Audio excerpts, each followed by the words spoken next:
Estamos en momentos positivos de Melodía Estéreo. Hoy con un gran profesional, un gran ser humano, gran amigo, que es don Juan Carlos Arenas Sarmiento. Óigame, Juan Carlos, nos conocimos en medios masivos de comunicación desde hace muchísimos años. ¿Por cuáles medios ha trabajado usted en la vida, en su calidad de locutor profesional? Germán, muchísimas gracias en primer lugar por su amable, por su valiosa e importante invitación. Estar en su programa pues me halaga porque me hace sentir aún mucho más positivo. Sí, fueron varios, pero regularmente, puedo decir generalmente, pasé toda mi vida con RCN, toda mi juventud la hice en RCN. Mis comienzos, lo que llamamos pinitos, los hice en Radio Super. Entonces allí estuve con la música bailable, estuve en la época en que uno anhela estar rumbeando, estar paseando. ¿Por qué? Porque coincidió con mi final de bachillerato. Estoy hablando de 1975. Hice unos días, 2 meses, lo que fue octubre, noviembre y diciembre en Radio Super. Posteriormente ya se presentó la oportunidad de pasar a radio, eso fue en Radio Super, y pasar a Radio 1020, que eran baladitas con Armando Osorio, con el señor Jaime Martínez, y de ahí me trasladaron a Radiovisión.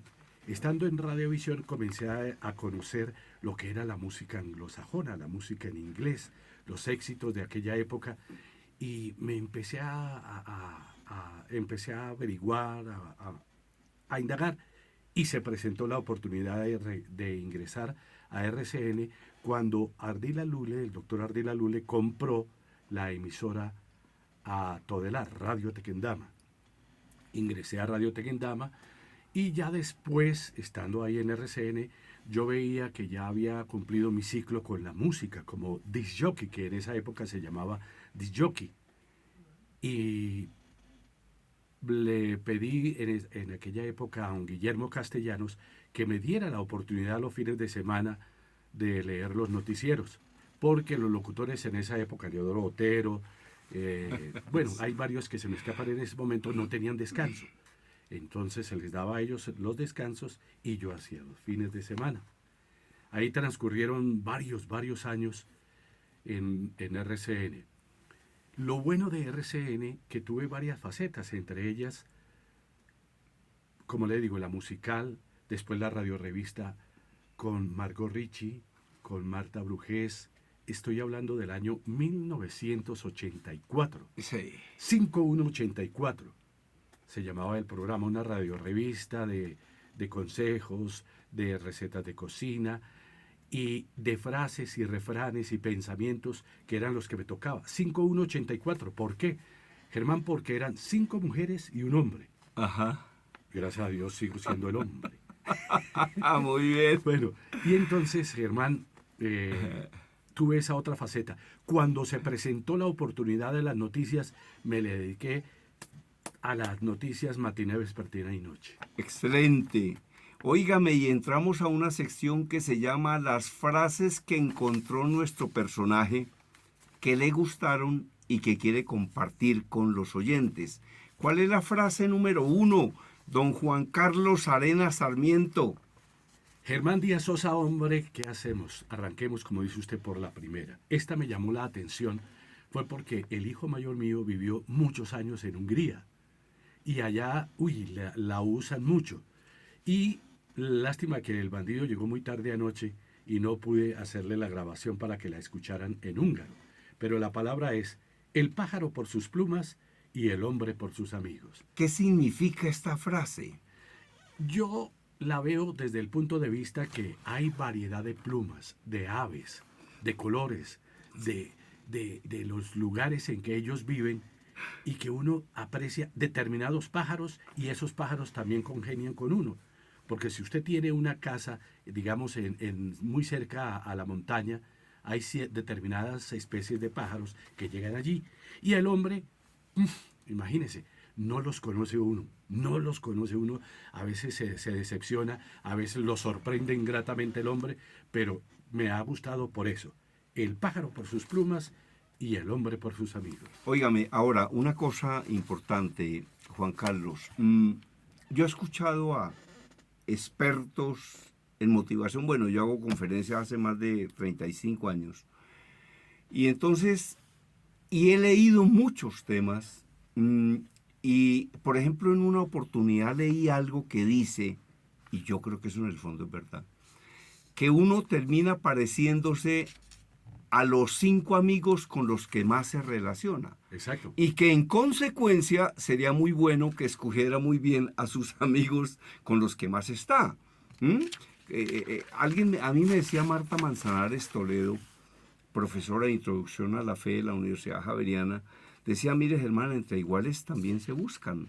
Entonces, qué interesante eso, ¿no? Pero yo sí creo, Juan Carlos, que uno debe tener como cuidado de con quién es que está compartiendo sus días, sus horas, sus minutos y su vida, ¿no? Desde la juventud, desde la niñez, no, desde la adolescencia, después la juventud y aún hoy adulto, uno tiene que escoger siempre sus amigos, más en la juventud, porque ese ímpetu de la juventud lo lleva a tomar a veces ciertos caminos que no son los adecuados. Sí. Como le decía un día una niña a la mamá, le decían, yo me voy a portar bien. Aun cuando un adolescente rebelde le decía, aun cuando yo sé que a esta edad uno tiene las hormonas alborotadas. Entonces, es eso, lo que usted llama como el ímpetu de la juventud, ¿no? Claro. Sí, entonces es cuando uno escoge, le presentan a determinada persona, digamos los amigos que comienza uno a llamar, y uno comienza a conocerlo un mes, 2 meses, y uno, si uno es maduro, va conociendo y dice, esta persona no me conviene, esta sí me conviene. Sí. Y a veces los mismos gustos y las mismas, ¿qué le llamo yo? Las mismas, los gustos, dice, sí, este puede ser un gran amigo y vamos a esto, vamos a lo otro, vamos a cine, compartamos un libro, présteme un disco, en fin. Es así. Sí. Es así. Es así. Es así. Bueno, ahora, en la vida uno muchas veces tiene que hacer lo que le conviene y no lo que le gusta, porque lo que a uno le gusta puede ser distinto a lo que le conviene. Óigame, yo le voy a contar esta anécdota, Juan Carlos. Yo estudié en Londres cuando trabajé para la British Broadcasting Corporation, la BBC de Londres, y yo digo que Londres es una ciudad ideal para estudiar. En Londres, en un instituto que se llama Anglo School, pues la gran mayoría o una buena parte de los estudiantes eran de Monterrey, de México, unos gamines, pero millonarios, ¿no? Unos gamines. Entonces ellos me querían mucho a mí, ¿no? Entonces me llamaban todo el tiempo, cada rato. Yo estaba en mi casa, en la zona de Croydon, cerca del estadio del Crystal Palace, estudiando. Estudiando, yo estudiaba en el instituto, estudiábamos 7 horas, pero yo me iba a seguir estudiando a la casa. Entonces me llamaban estos bárbaros, queridísimos además. ¿Qué hubo, Germán? Estamos en el pub, en el bar, ¿no? Sí. Estamos tomando cerveza. Véngase para acá. ¿Qué está haciendo? ¿Qué hace ella estudiando? Y a mí me daban ganas de hacerlo, pero había una cosa que me detenía. Cada vez que a uno le daba en Londres por irse como de rumba, lo que tenía que hacer era abrir la ventana, sacar la mano y con ese frío inmediatamente meterla, porque normalmente está haciendo frío o está lloviendo. Y yo decía, no, yo me quedo estudiando acá. Es decir, es una ciudad ideal para eso y es una ciudad absolutamente espectacular. Allá conocí a un ser humano absolutamente maravilloso que se llamó Juan Clímaco Arbeláez. Así es. Una voz hermosa de la BBC de Londres. Óigame, la segunda frase que le gustó a nuestro personaje Juan Carlos Arenas Sarmiento. La segunda frase, para cambiar es necesario saber, para saber hay que aprender, y para aprender hay que hacer grandes sacrificios. Samuel Owen Weir. Óigame, esa es una frase maravillosa. Para cambiar es necesario saber. Hay personas que, por ejemplo, no saben que no saben. Hay, por ejemplo, personas que saben que no saben. Y hay personas que saben que sí saben, ¿no?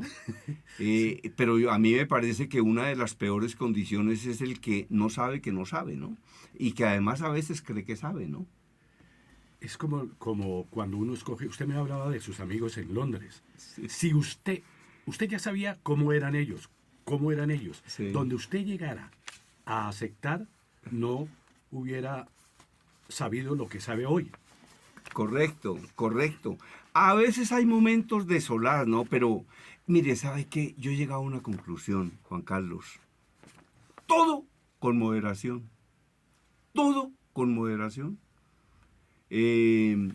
Decía el maestro Pedro H. Morales que uno de los grandes problemas del ser humano es que a veces es incapaz de someter su voluntad, porque no entiende que hay cosas que a uno le gustan pero que no le convienen.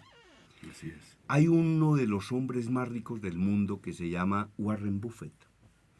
Warren Buffett nunca ha salido de los 10 primeros lugares en riqueza. Es el dueño de Coca-Cola, por ejemplo, de American Express, etcétera, etcétera. Su fortuna es como de 60.000 millones de dólares, pero ya le regaló 30.000 a la fundación de Bill Gates. Pero él tiene un asistente o un compañero de trabajo de toda la vida, que es un señor, yo no sé cómo se pronuncia el apellido, pero se escribe Munge, debe ser Munge o Munge. Y este señor, en una entrevista que le hace una persona en YouTube, dice una cosa que tiene que dejarnos una enseñanza. Dice este señor, que tiene más de 95 años, dice de una manera muy graciosa, dice: hombre, si yo me pusiera a meter heroína 2 meses, a beber whisky y a estar acompañado de lo que a mí me gusta, pues francamente yo sería el hombre más feliz de la vida. Pero no hubiera llegado a los 95. Exacto, pero las consecuencias serían brutales. Entonces, claro, si se pone a meter heroína 2 meses, pues se muere en 8 días. Entonces dice, claro, feliz, pero los costos son brutales. Entonces, de ahí esa reflexión en el sentido de que uno muchas veces debe hacer lo que le conviene y no lo que le gusta. Oiga, repítame esa frase que me encantó. Para cambiar es necesario saber. Para saber hay que aprender. Y para aprender hay que hacer grandes sacrificios. Y no se puede negociar el precio del éxito y el precio del aprendizaje. Hay personas que, por ejemplo, quieren aprender una segunda lengua o una tercera lengua, pero no quieren dedicarle el tiempo, y así es imposible, ¿no? No ha llegado el momento en el que le inserten a una persona una memoria USB con información. El conocimiento se adquiere dedicándole tiempo. Así es. Y como digo en mis seminarios y en mis conferencias, nadie ha sido detenido por ir manejando con exceso de conocimiento. Nadie, ¿no? Eso es lógico. Sí. Estamos en momentos positivos de Melodía Estéreo, hoy con un invitado muy, pero muy especial, Juan Carlos Arenas Sarmiento. Continuamos luego de este tema musical.